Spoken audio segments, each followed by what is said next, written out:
that is my concern. Yeah, I know, I agree with you on that point. I guess, it's about prudence, and, we're saddling our future generations with funds that we borrowed now, and, we're leading the council into a position where they have no. Actually, they started at 1.2 and now the max is 2.8, and here we are, let's get real. There's got to be a time when we actually pull the reins up and say, look, we actually just want to get a balanced budget for the very start, and then you can consider what you can do. At this stage, we've actually, in the last 2 years, this year is going to be the same, similar to last year. We'll be out by about $40 million, which we borrowed to pay the wages. And we're actually saddling our future ratepayers with that burden. So I think now is the time to actually have an honest conversation and actually pull our heads in, literally, and get to this, stick at 2.1 and actually put the right, correct income figure in there and have the balanced budget, and then you can see what the situation is. And I think you'll find there'll be 1 or 2 major things coming out of our wish list. We're at the beginning of a long process here. This is a first iteration. Let's be comfortable with the fact that 2.8 is a worst case scenario. There's always plenty of time for sound bites. We are not in any way deciding that this is where we're going to end up or we want to be there. And your last comment really encapsulates everything of what we're here for. We need to cut our cloth differently and decide what we're going to leave behind and what we're actually going to jump on, and what that looks like in terms of the community values and what we're here for, to make sure that the environment and what we do for our community is best for them. So look, can we just move that this is a worst case scenario and it's the start of a significant journey for us to get down the track. That's why they call it a long-term plan. It's going to take a long time just to get through this workshop. Let's hear from the team and then we'll debate these issues one by one. Not debate to find consensus, move forward direction, no decisions made. Thank you. Yeah, so once again, these were put up as a starting discussion point. Obviously, work in progress, but it was just to have that discussion. And so, like I say, out of today, we'd like some guidance on where you would like it to go, what, percentage you might be comfortable modelling it on, what your debt cap comfort levels are, what your capital projects, models of in, out, all of that kind of stuff. So essentially that's the outcome from the discussions for today. So back to the slide. So scenario 2 is we have essentially left all of capital in, with the exception of the art gallery extension, which has been removed. That was about $9 million, and the city town, which was $35 million. So we took out $1 million OPEX of city town as well, and $1 million operational expenditures in regards to city town. So essentially, if we take these 2 projects out, this is essentially what it would look like, as an example. Any comments on scenario 2? I guess I have the same problem, Andrea, is we're inflating, in theory, 18% next year. It's unpalatable. So as soon as you have that number at the start, surely it makes the other figures, they work for you, but they're not a reality of that, Yeah. So essentially that's what the smoothing model does. So it's essentially a number that, you're comfortable with taking out to the community, knowing in effect that if it's low in year 1, then years 2 to 10 essentially then need to be, higher to then offset that. Yeah. So it comes down to your comfort levels, it comes down to, once again, all of the factors that are in these scenarios, or potential scenarios going forward. If I could just make a quick comment. So the last LTP, you'll know that in year one of the LTP, it had a larger increase, and then we had a smoothed. So I mean, obviously these numbers are a lot bigger and unpalatable, but I guess it's just a similar, a similar methodology that was applied in the last LTP. Is just a comparison point, I guess. Yeah, I get that, but what worries me is that number is so big and so far away from where I think anyone would be comfortable. The numbers that follow aren't real either.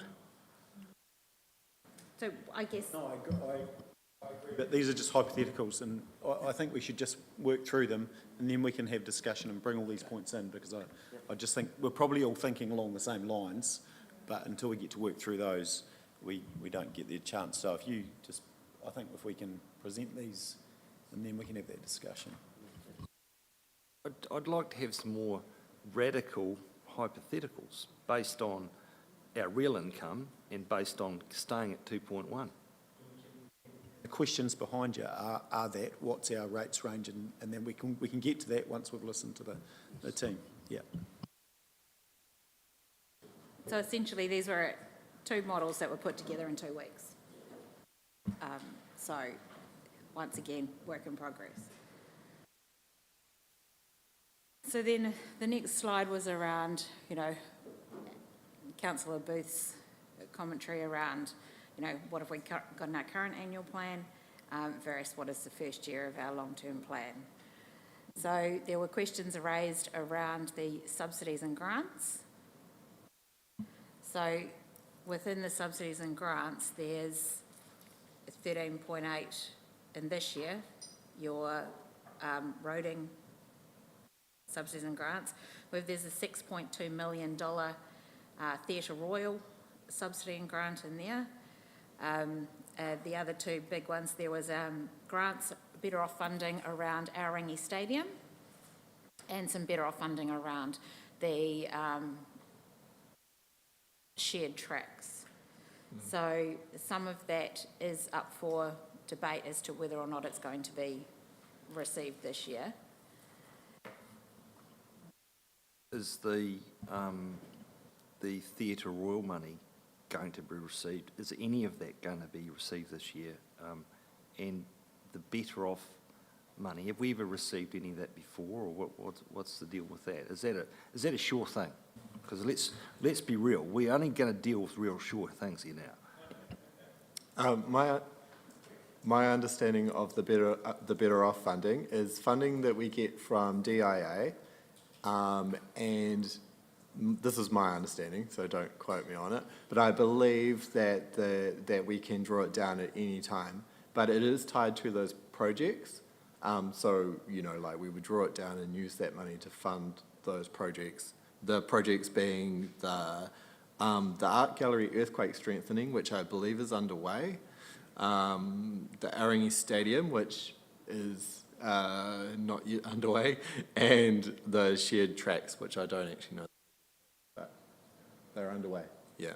So some of that work we are actually doing, and so therefore we will draw down from the DIA to get it funded.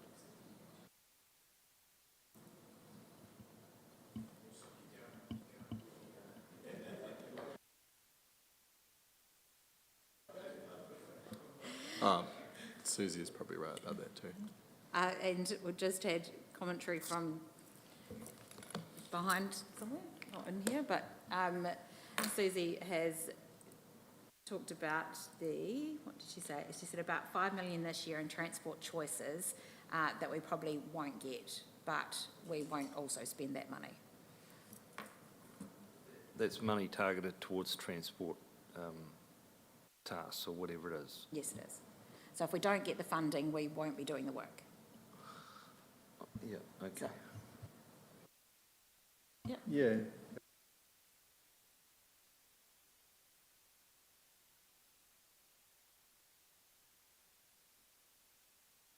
Yeah, so in regards to transport choices, of course, the government is having a bit of a shift in priorities, so there is a less focus on that.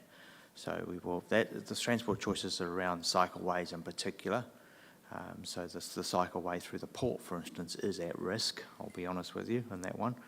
But having said that, we have also been successful in securing additional maintenance and renewals funding from Wakatahi, so they are fully funding our maintenance program now, and the assumption has been made that that will continue under this current government. Yeah.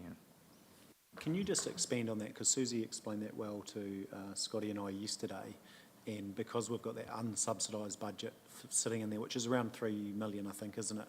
It enables us to then, when the opportunity comes along, to be able to then move ahead on those projects. Because if we didn't have that unsubsidised budget sitting there, then we wouldn't necessarily have revenue when those opportunities come through NZTA at this time, which is consistent year in, year out. There's some other funding becomes available, isn't it? So my point is, if we were to take away that unsubsidised roading, that might actually cost us down the track, because we wouldn't have any of our own money to put to some of this money that comes in late in the piece, if you like. Yeah, that's basically correct in that, yeah. So we have to spend the money to get the money, as a key thing there. So But up if the until money's not recent, there, it's hard to take Yeah. those opportunities, yeah.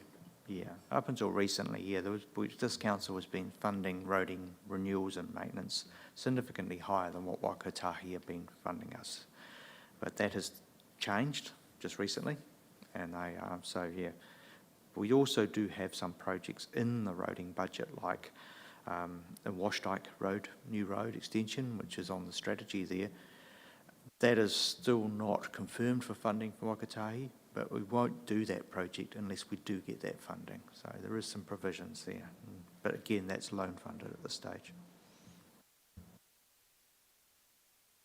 I guess, looking forward then into, say, the next financial year, that's worth, what, 2.5 million in regards to our income for subsidies and grants. Would that be roughly right?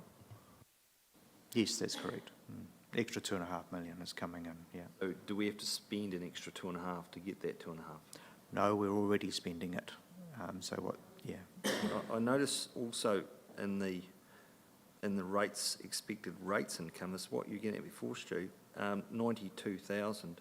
92 million for next year, which is actually 70 this year. That's a $22 million increase. Just doing the numbers, that's a 30% rates increase that Yeah. you've got in the long-term plan. Yeah, that's what it says. So that's the first assumption, goes from 70 to 90, so it's just hypothetical for this process. Let's And it's blowing up the income. Yeah, I know, but it's just a hypothetical. It's this scenario one that we've worked through. Yeah.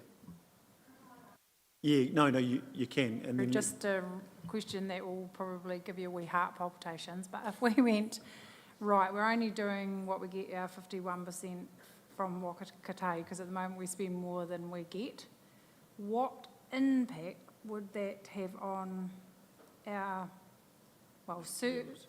renewal, or our service, well, obviously, but also, because that would help balance this a little bit better.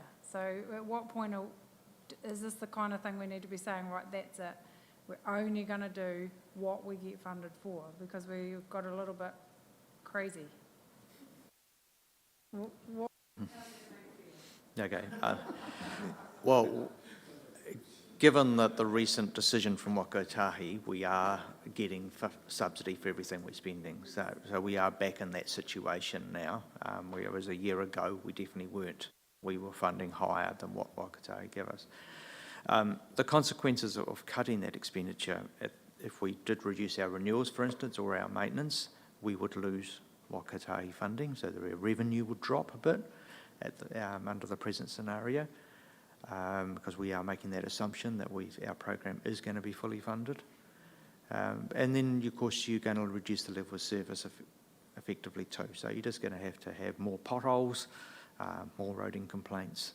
We would reduce unsealed road grading, resurfacing, and potentially over a longer period of time, your costs actually increase because you let your assets deteriorate to a point where you need a total renewal rather than simply a repaint.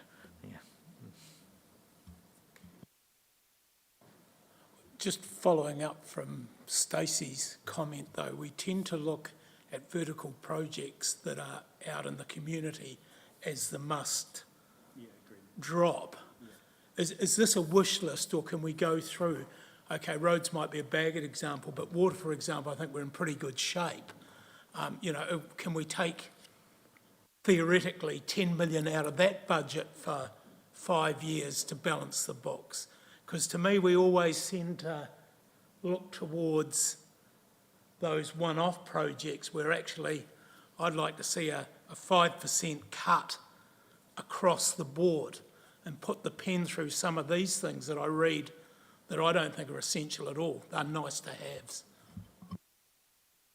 Excuse me, councillors, can I make a suggestion, please? We have invited Susie Ratahi to come this afternoon so she can go into the details about the work program, but we have a lot to get through before you get into the details down at the activity level. So let us continue on with that. Make note of the questions you have. They're good questions, and we will continue on, and Susie can explain in detail when we get down to the activity level. And Vincia, is Grant Leicester coming this afternoon as well, or someone from Technical? Water, Yeah. yes, Nicole Timney is already here to actually talk Theatre Royal and property, and Yeah, as long as we have Parks. someone, because there'll be some, yeah, perfect. absolutely. Right, let's get through this. Okay, so we've been talking forecasts, so typically we wouldn't do a forecast until after 6 months. So as part of this process, there will be a forecast in the next set of scenarios that we put to you. So that will answer, hopefully, a lot of Councillor Booth's questions. Right.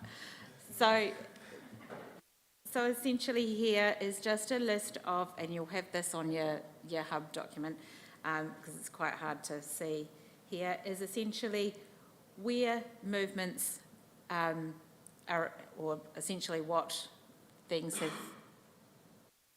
had an impact on the rates increases. So you'll see negatives there, but it's because of the way that the data comes out of the system. The next couple of slides are essentially looking at the capital expenditure in graph format as to whether it's a growth, whether it's a level of service, or whether it's renewal. All of this stuff we can pick up after lunch, so it'll just give you something to talk about over your sandwich. The capital expenditure on this one is actually then just breaking it up into general activities. This is the capital expenditure for the current 2024 year with the projected or the current proposed capital expenditure for the next 3 years. So we've only put 3 years up here. You've got the detail in front of you for the next 10 years. So the 3 years here is essentially the period that we're going to partake in before the next long-term plan is developed. So these are just at high level. Once again, you've got the detail which we can discuss later. Once again, these are all of the kind of questions, levers, guidance that we're looking for as to what you would like us to look at, model, put some scenarios together for. So all of these we've talked about. It's the loan funding, the general rates, the operating expenditure, capital expenditure, the fees and charges, depreciation, selling assets, combination of 1, 2, 3, 6, 7, 9. You know, they're the kind of things that we're looking for you to let us know. Just on the issue of vested assets being treated as income, I did read that, but really we shouldn't be entertaining that because it's actually a false notion that we've got cash and we haven't. So how often does that happen? Assets in general. We Being treated as income. So, for our annual plan, for this LTP, and for the last LTP, we have not budgeted any income for vested assets. In our annual reports, we do recognise that as revenue, but for our annual planning, we have not. Some other councils do, but it's not a number that we're expecting to receive. And you're right, it is non-cash. Yeah, it is. It's non-cash. The purposes of what we're trying to do here, it should be kept well out. Correct, and it's not modelled at all, because last year we had $6 million worth of vested assets, the year prior was $4.5 million. So it's the unknown variable number that, depending on the development in the community, determines how many vested assets we get. I guess what I would say is that if you did make a conservative estimate of the vested assets, it's a non-cash item, but it does increase your reported revenue and therefore would give you more capital borrowing before you hit your breach of your cap. I think that's Alan's point, isn't it? You don't want that included in regard to that, and I think we'd be all on the same page, yeah. So we haven't. Finish on what the word prudence means, and this is for the benefit of everyone. A local authority that does not operate a balanced budget and has been cavalier in its treatment of the above matters may well be acting imprudently. We have not been operating a balanced budget. Thank you. So part of the next lot of scenarios, we can model the balanced budget and bring that at the same time. So that will form part of the package. So just quickly, knowing that it's midday and you're all had... Oh, lunch is at 12:30. Oh.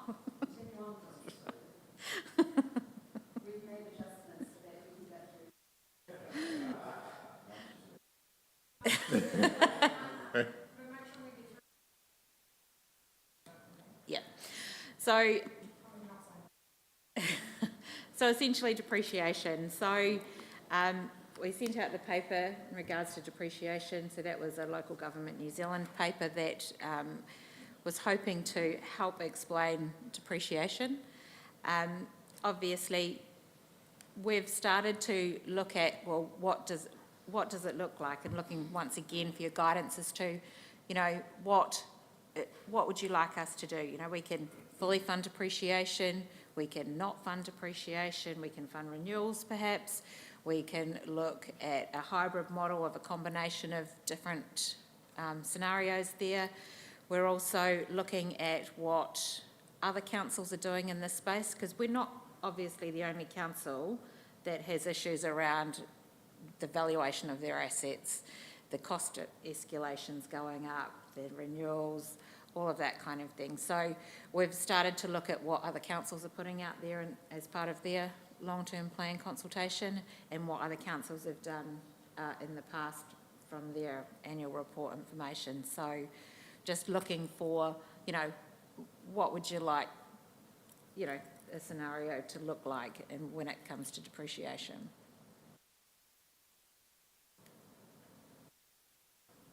Yeah, I 100% agree, and I think that we do need some sort of targeted approach because we do need to raise it, and that's the key thing. And over that life of the plan, what that looks like, or what that's modelled off. Let's discuss that later, but it's a key one. Yep. Yeah. Then a question was asked around debt by activity.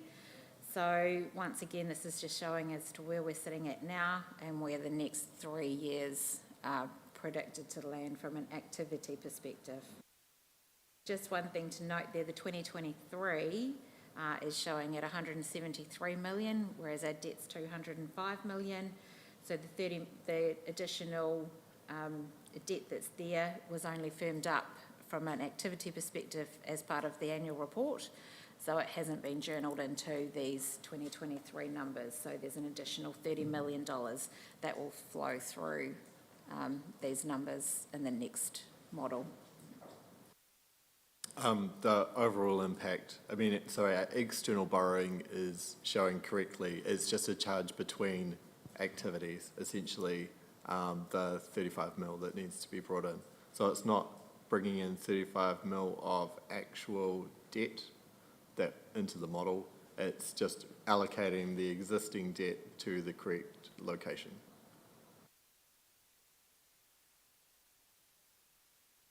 So that, I'm not sure if it's on your hub slides, but we've got a hard copy here.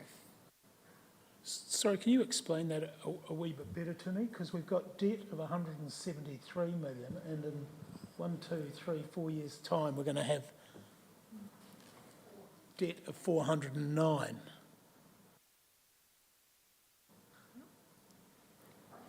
Yes.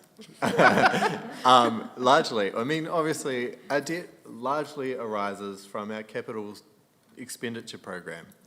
Because on the basis that, you know, if we have a balanced budget from OPEX, then our revenues will be covering our expenses. And then therefore you're like, well, what else do we spend our money on? As, you know, as capital expenditure will be your main. That's what I thought it was, but again, that prudence thing comes up. If we keep spending the way we are, that's where we're going to land in 4 years' time. Yeah. So there's your, essentially, the forecast or the predicted capital expenditure for the next 4 years. So $81 million this year, add another $125 million on, add another, can't read that from here, $87 million, and then another $80 million. So adding all of those on is where the 400 comes to. Yep.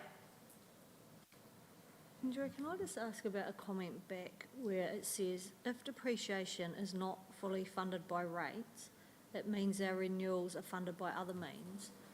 But with an inflation factor and a revaluation factor, we're never going to pay for a renewal just with depreciation, are we? No. There's always going to be an element of debt for renewals because the depreciation, you'll start off at this amount, and as the asset increases in value, you're not going back and going, oh, we need a bit more because we effectively under depreciated it. And that is the problem, isn't it? Yes, it is. So that's an historical problem that is now flowing through. It is, but it's always going to be a problem because you will say a building's worth $1 million and it lasts 10 years, so we depreciate 100,000 for the first 3 years, and then all of a sudden your building's worth $2 million. You don't go back and put in the bank that depreciation, so you're never ever going to have saved to replace that building just on depreciation alone. No, I would say that you're correct. Yeah.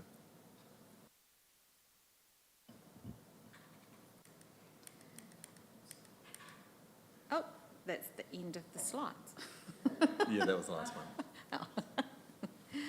Another question that was asked was around our debt levels in regards to other councils. So here I've got the LGFA funding from their annual June 2023 annual report, which I'll pass around to have a look. What we haven't had what we haven't had a chance to do at this point in time is look at what their rating base is to essentially allow them to borrow their intended, or what they have borrowed. So it makes for interesting reading in regards to where Timaru sort of sits with the rest of LGFA funding.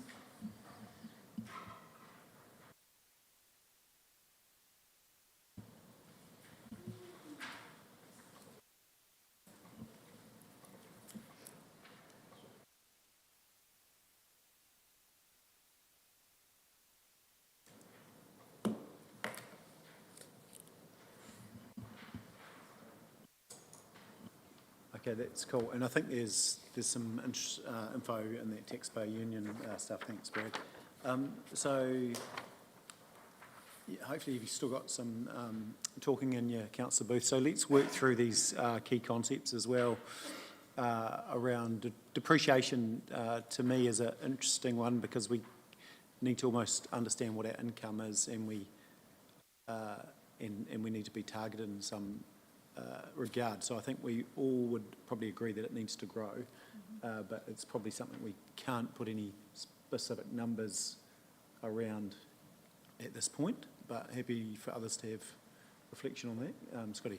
Oh, I'd love to see some models based on what you find out from the other councils as well, and hybrid examples as well based on the different asset classes, the ones that you can see absolutely we need to be sticking the money aside, and potential a gradual scenario, if you like, to get to where we want to be, knowing that if we go for where we want to be straight from the start, then we are going to upset the natives, that's for sure.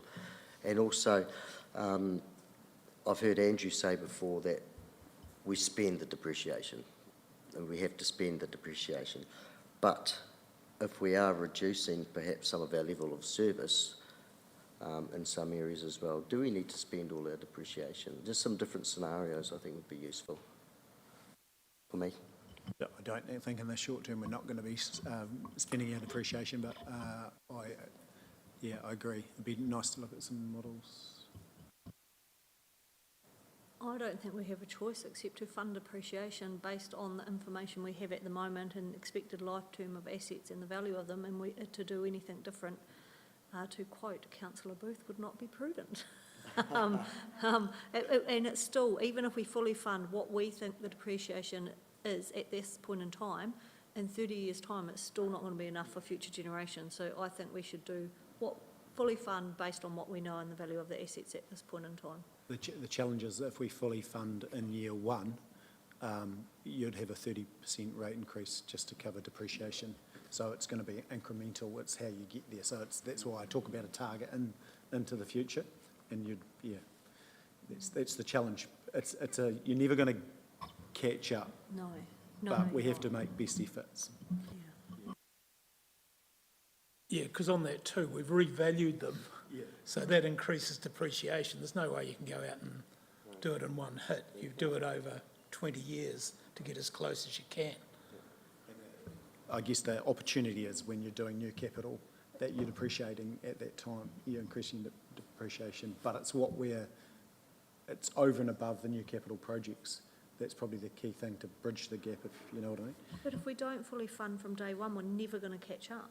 Because the amount of the assets the value of the asset to replace it is going to increase, and so then the depreciation is going to increase in future anyway. And if we don't try and fully fund it from day one, we'll never catch up.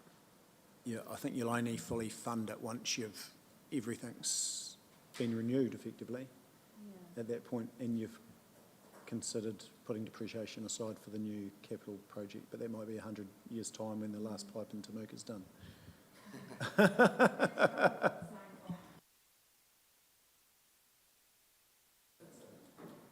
That's why we want to see a hybrid model so we can select which asset classes we want to do that for too, isn't it? That's what I'd like to see anyway.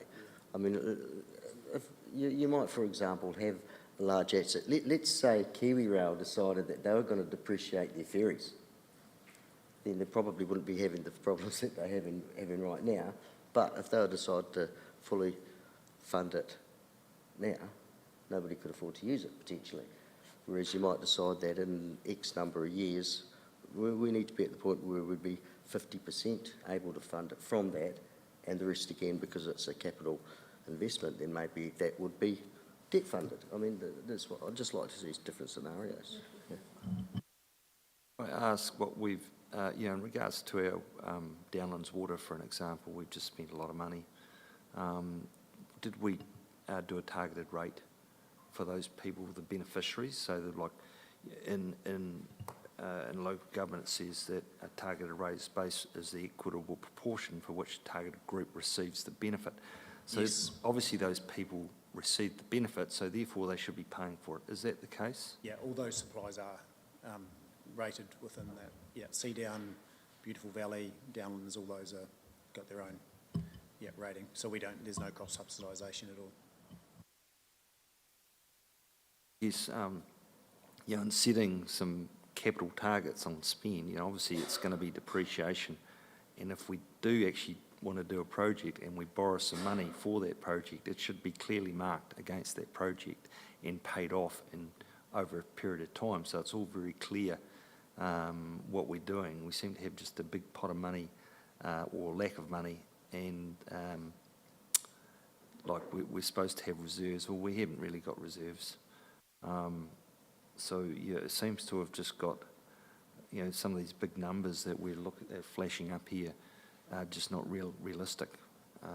And so it's like the amount of money that we actually do collect based on a balanced budget, and then what we can afford to debt we can take on over, not over 80 years, or it's got to be a sensible time frame, and the purpose, and therefore then we weigh up the benefits of each business case, and what actually is the priority. So I guess that's just a little bit of rambling from me. But.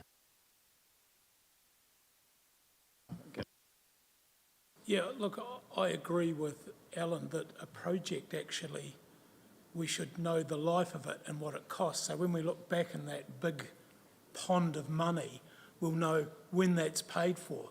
That project's finishing, the life of it's gone, and this is our amount, because it just keeps putting in, I guess, a big pool of money that no one really understands, and Paul couldn't untangle for me. You know, on a, you know, what's the theatre going to cost over time, X amount? And I'm told it's different from how business would do it, but I still haven't got the answer for what it costs. You know, we promoted to the community, it was $17 in our last time we spoke to them, but simple interest says it's $74 just to pay the interest on what we're borrowing. So we've got to be more robust in our storytelling, that we are telling people what the actual cost of these things are. Same with the stadium going forward. We need to tell people over the life of the stadium what it's going to cost. Yeah, I don't think it's not that we didn't tell a story, but we could tell it clearer in regard to the theatre one. Depreciation, debt cap, there wasn't a lot of discussion on this before, so there's a feeling, as far as giving the team an indication, that 2.4 to 2.5 leaves headroom. We'll use you as the exception, Alan, and go to you last. But is that a general feeling, or is that too high as far as comfort levels? This isn't about deciding today, this is just about modelling stuff moving forward. That modelling start though once we've reviewed the project CapEx list. Yeah, so we'll go back and tell that, yeah. Oh, yeah. Yeah. Okay. Yeah, so we'll get into that later, yeah. I'm still exploring my comfort levels. No, that's fine. And trying to get my head around what is comfortable and what is not comfortable, you know what I mean? Because like it's... Yeah. And as a first-time councillor and first time involved in a long-term plan, so I'm still trying to find... Sometimes I'm thinking it could be higher, sometimes I'm thinking it could be a bit lower, so I'm trying to find where is that median sort of ground for me. I'm probably not so worried about the cap. I'm worried about the headroom we maintain, No, which I guess is where you go to sit at 2.6. But it's the dollar value of that headroom is what I'd like to see. Yeah. And so if it is 2.6, what does that mean, headroom? Well, that's an interesting point, isn't it? Because as rate increases, your headroom's going to be, how much headroom do you need? Do you need a percentage headroom of a 0.5 to 0.8, or do you need a dollar figure? Yeah, I kind of always think, you know, a dollar figure, if you had a 50 million or whatever that figure is, and you have a disaster, you've kind of got 50 million of headroom, you can deal with a disaster. Yeah. Is 50 million the right amount? I don't know. Yeah, and 50 million today might be different in 5 years' time. Exactly, But that's why we review it every 3 years, yeah. So, yeah. Scotty? Yeah, like I was saying, as you, Councillor Pye, I think people think about dollar terms as well. People don't think about percentages. But likewise, I think what we're looking at in this day and age, and a capital program, regardless of what we decide it's going to be, is not the same as it was 10 years ago. So we could set a debt cap of 2.1 and be comfortable that we had headroom where things are a lot more affordable in terms of any sort of infrastructure development above or below ground. And I think we've had an ambitious program, And we do still want to be delivering for our community, so we need to have a debt cap level, I think, which gives us headroom but allows us to do what our community wants us to do. So, Councillor Jackson and then. I guess for me, I just want a bit more clarity around that 2.1 debt cap and what we can afford to do, because I'm getting the feeling at 2.1 we can't afford to do anything or deliver any of those capital projects at all. So there's no vertical projects going forward. Doesn't make me feel very comfortable, I'm afraid.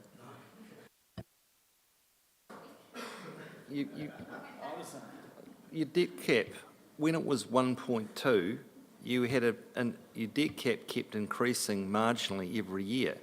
So it was based on a sustainable basis. Now we're at 2.1 and you want to go up near 2.8.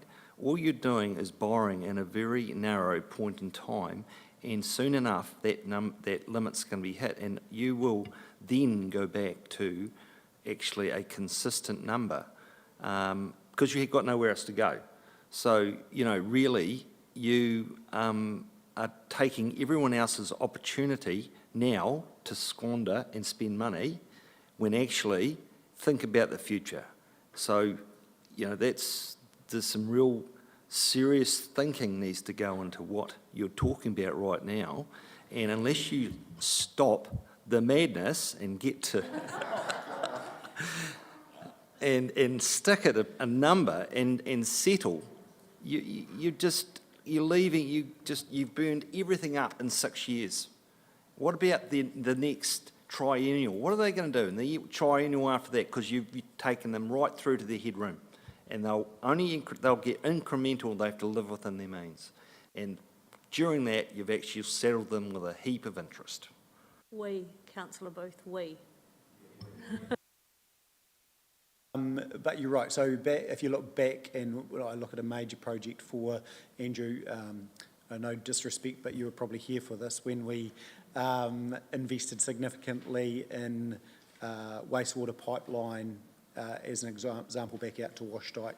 There was some major, debt taken at that time. So the debt would have gone up and would have come back down. And so I think it's a relative of comfort later on in the afternoon whether these capital projects are correct and fit within our comfort level on what we should or shouldn't be doing. But debt will fluctuate, yeah. I agree. And can I just ask a question on process too? So like, say we go, which is sort of where I was trying to go last week, was we go, right, we only have, I'm trying to not use last week's example. Yes, so say the art gallery, and there is 10 million, we say we've only got 5. What does that look like? Then we go the stadium, we've got 25 million in there, and we say we only got 20. How does that, or we go, so those kind of examples, theatre, we say 50, but we've only got 35. How does that work with consultation? So we say, because as Vincey says, we've gone out and we've said this, but now when we've reviewed, we actually can't afford that level. We still want those facilities. So how does that work on a consultation level?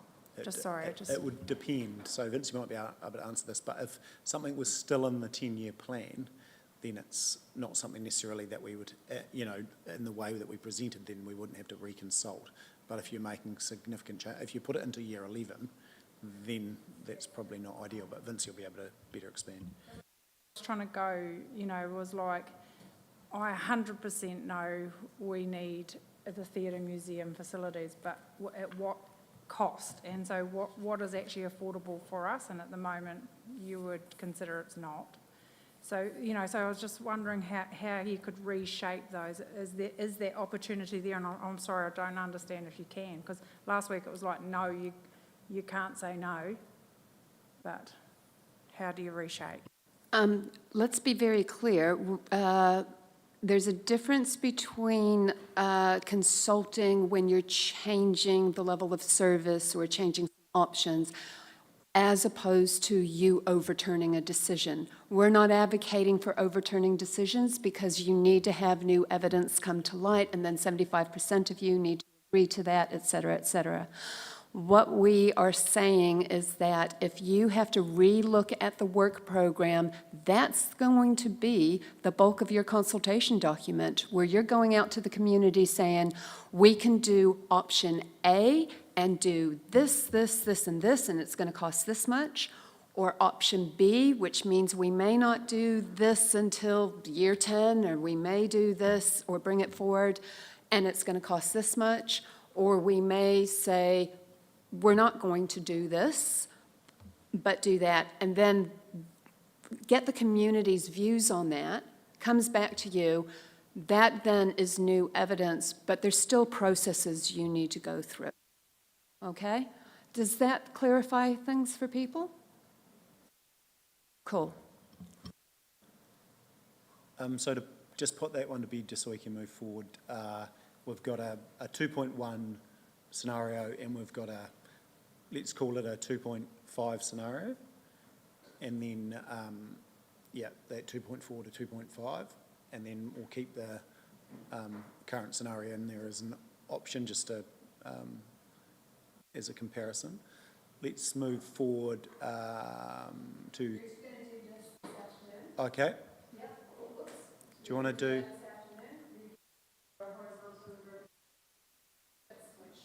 Yep. Perfect. Do you want to do rates now? I guess the rates is probably one to leave for this afternoon as Okay. well, so after you've had lunch. Yep. And, yeah, you may have some thoughts about that, and then to come back with where you're comfortable. Okay. Oh, should we ask for a number now and then a number after lunch? See if it's... Stu. Levels of service, I feel, will be tied in heavily into your CapEx discussion. And I think that's where you would bring.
Yeah, I'd like it done at 2.1, but I'd also like it based on 116 million income, not 128. I don't want to include income that we actually don't know we're going to get. Yeah, we have captured that, Alan. That is captured. And also, I'd like to see that number at 2.1 with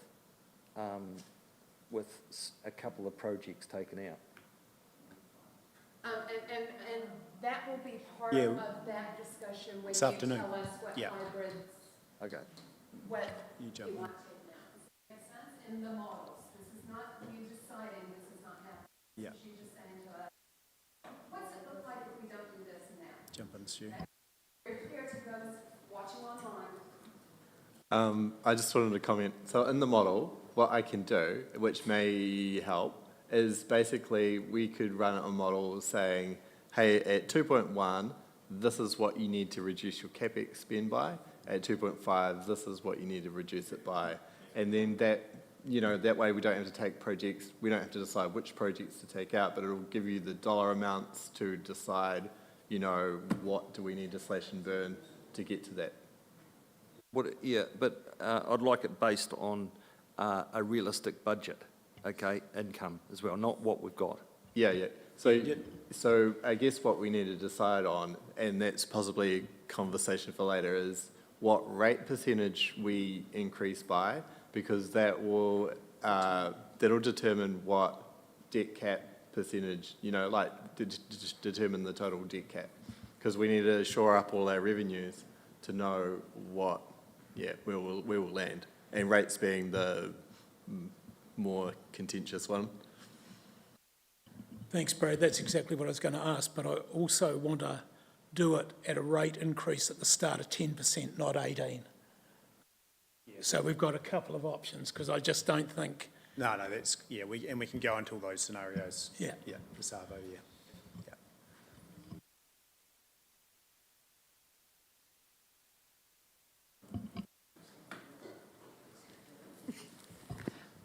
Sorry, excuse me, I've been told that nobody can hear me when the mic's not on. I just want to make sure that we qualify the conversation in saying that when we're looking at the CapEx to review it, don't necessarily think it's an all-or-nothing type approach, because it may not be that you have to fully remove projects. It just may mean that you scale them down, or you actually spread the work over a few years to look to retrofit something. So let's not actually think actual real things are on the chopping block at this point in time. But we can actually model to you, based on what Brad just suggested, if you have this much headroom for what you can spend, then you look at your projects and say, okay, so what can be achieved within those projects?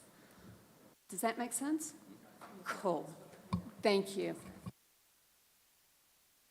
I guess that gives you some things to think about over lunch, and then when we come back, we'll obviously have a look at the capital projects that are currently put forward, discuss the rates range, and obviously levels of service. So is it half an hour for lunch? Yes, it is. So 1 o'clock. Yep, back at 1 for live streamers. Yep, brilliant.